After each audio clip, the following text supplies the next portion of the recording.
I'm called Despina Namwembe, and I work as the regional coordinator for United Religions Initiative in the Great Lakes of Africa, and that is countries, about 6 countries in Africa, and I coordinate the work of around 70 grassroots organizations, grassroots interfaith organizations in these countries.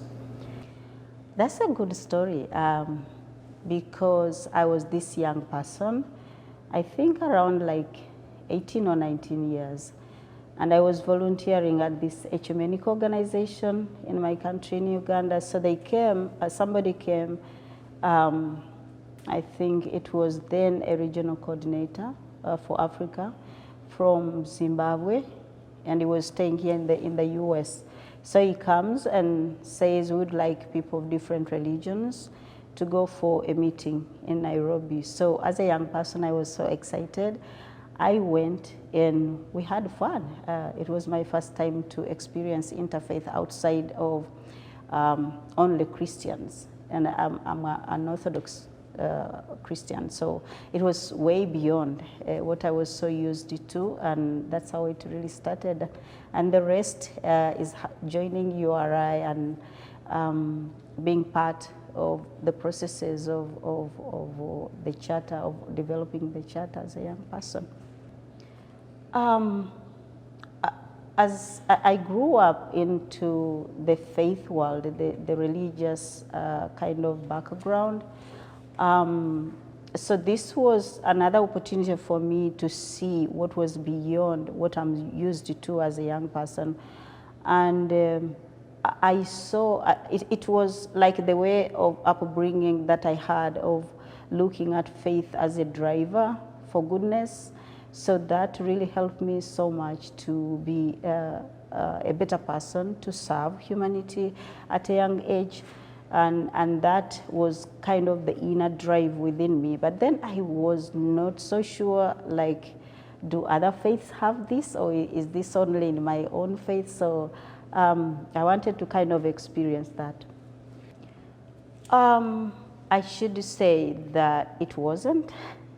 There was a lot of condemnation of the other, like yours is the best and the other shouldn't even exist.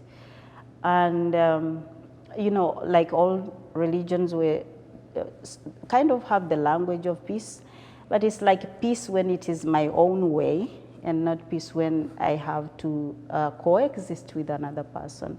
So in that community, of course, every faith tradition was so much into us against them.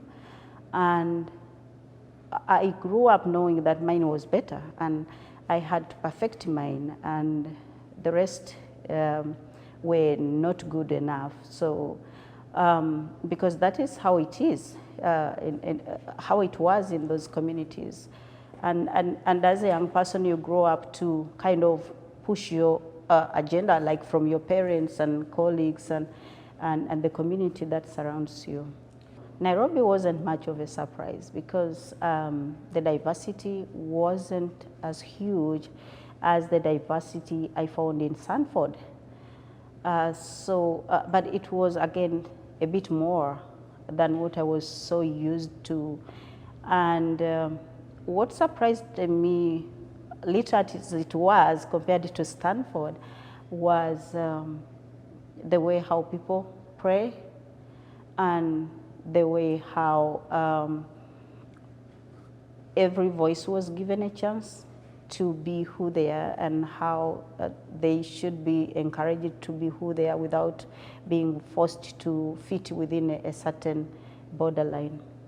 Okay, so there was this moment when URI was developing the charter, and as a young person, I was so confused because the charter was this document where every faith wanted their views to be the dominant views. And that was so confusing for me because I was like, then what unites us? What makes us to be this one a great force of goodness as people from different faiths? And because each one was fighting to make sure it's their word they take or it's their phrase that they take. It was so, I felt like I was at a loss.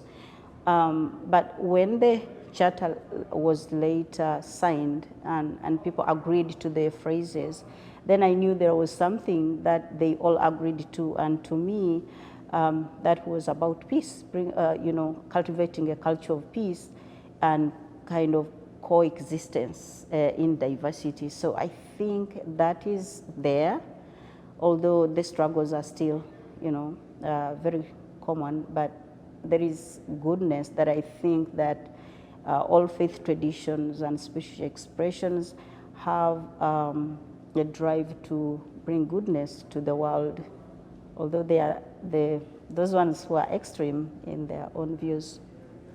I should say that as a country, it's so hospitable because, like, I think we are the third in the world to have refugees in our country. We feel that everybody has a place to be and that we can share the goodness that we are blessed with, the little peace that we may have that somebody from outside can have and can come and share with us. But of course, we are in a region that is surrounded by so many other countries that are going through conflict one way or the other. I will not go into the tensions that we have right now because of governance issues. We have a leader who has been in existence for so many years, like 33 years, I think. Those are like the situations of governance which may, break this kind of good peace that we are enjoying, that other people who come in as refugees are enjoying, now that the nationals are starting to feel a bit more more disturbed. And then vis-a-vis the global situation that is happening and even in the US right now, that it sometimes impacts on the way how people view others who come in. But I see my country as very welcoming and very accommodative of other people. So that helps us to cultivate that brotherliness, sisterhood that is needed so much in the world. I have very strong and resilient women who work so hard and who are there to support, make the world a better place. And I see people of different religions, some of them who are returnees from violent extremist activities that happened by Al-Shabaab or ISIL and stuff like that, who are saying we need to sit down, we need to be better people, that we've tried so hard to work with to rehabilitate and also reintegrate within the community. And then we have a team of like young people who are committed to working on peace building work, environment and stuff like that. So there is a lot to see actually within the region, Uganda or Kenya, wherever we decide to go within my region. Yes, and I think that progress starts with me as a person, but then it also, there is progress that is beyond me within the communities. I see a kind of acceptance by people of other religions, those who used not to have a moment of interaction, those who used to feel, for example, there was this group of Muslims that felt they couldn't be part of the other group of Muslims. Like they don't agree to each other's views, but within the Islamic faith. So our intervention was to do a kind of dialogue and mediation, and they now can coexist. And that is intra-faith. But I also see people of different religions really working so hard together to make the world a better place. And I see that's a bit of progress in that regard. I see also progress in other ways in terms of justice work, in terms of human rights. Sometimes there are those ones which are not so easily accepted. Human rights issues coupled with stronger cultural beliefs in terms of, for example, gender, women, men, and all that kind of stuff. So the cultural traditions sometimes are so strong, and there is a lot to be done around there. But I see a lot of progress also playing out. You see, every time you attend a conference like this one, you learn.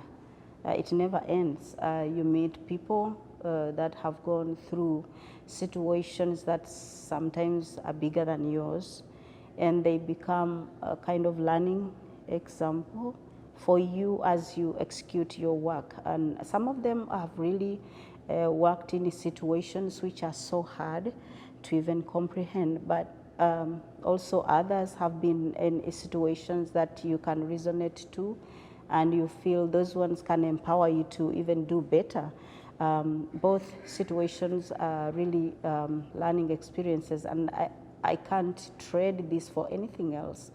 Even if it meant like I would pay my way to come here and do and interact, I think it's still worth it. So I can't, I'm very positive. There is a lot to learn.